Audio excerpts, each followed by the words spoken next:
আগামী ৩৬ ঘন্টার মধ্যে দক্ষিণ বঙ্গোপসাগরে একটি লঘুচাপ সৃষ্টির আভাস দিয়েছে বাংলাদেশ আবহাওয়া অধিদপ্তর। আবহাওয়া অফিস থেকে জানানো হয়েছে, লঘুচাপের বর্ধিতাংশ পশ্চিমবঙ্গ ও তৎসংলগ্ন এলাকা পর্যন্ত বিস্তৃত রয়েছে। আর মৌসুমের স্বাভাবিক লঘুচাপ দক্ষিণ বঙ্গোপসাগরে অবস্থান করছে। এছাড়া দেশের বিভিন্ন অঞ্চলে বৃষ্টি এবং শিলাবৃষ্টির কথাও বলা হয়েছে। আবহাওয়ার পূর্বাভাসে বলা হয়েছে, আজ সন্ধ্যা ৬টা থেকে পরবর্তী ২৪ ঘন্টায় রংপুর, রাজশাহী ও খুলনা বিভাগের এক জায়গায় অস্থায়ীভাবে দমকা হাওয়া সহ বিদ্যুৎ চমকানো বা বৃষ্টি অথবা বজ্রসহ বৃষ্টি হতে পারে। এছাড়া দেশে অন্যত্র অস্থায়ী আংশিক মেঘলা আকাশ সহ সারা দেশের আবহাওয়া প্রধানত শুষ্ক থাকতে পারে। এর সঙ্গে সারাদিন এবং রাতের তাপমাত্রা সামান্য বাড়তে পারে বলেও জানানো হয়েছে।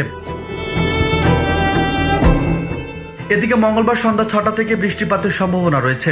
এদিন রংপুর, ময়মনসিংহ, সিলেট বিভাগের এক জায়গায় অস্থায়ীভাবে দমকা হাওয়া সহ বিদ্যুৎ চমকানো বা বৃষ্টি অথবা বজ্রসহ বৃষ্টি হতে পারে। এছাড়া দেশে অন্যত্র অস্থায়ীভাবে আংশিক মেঘলা আকাশ সহ আবহাওয়া প্রধানত শুষ্ক থাকতে পারে। আর সারা দেশে দিনের তাপমাত্রা সামান্য কমতে পারে এবং রাতের তাপমাত্রা প্রায় অপরিবর্তিত থাকতে পারে। অন্যদিকে চলতি সপ্তাহ জুড়ে বৃষ্টি বা বজ্রসহ বৃষ্টির প্রবণতা অব্যাহত থাকতে পারে বলেও আবহাওয়ার পূর্বাভাসে জানানো হয়েছে।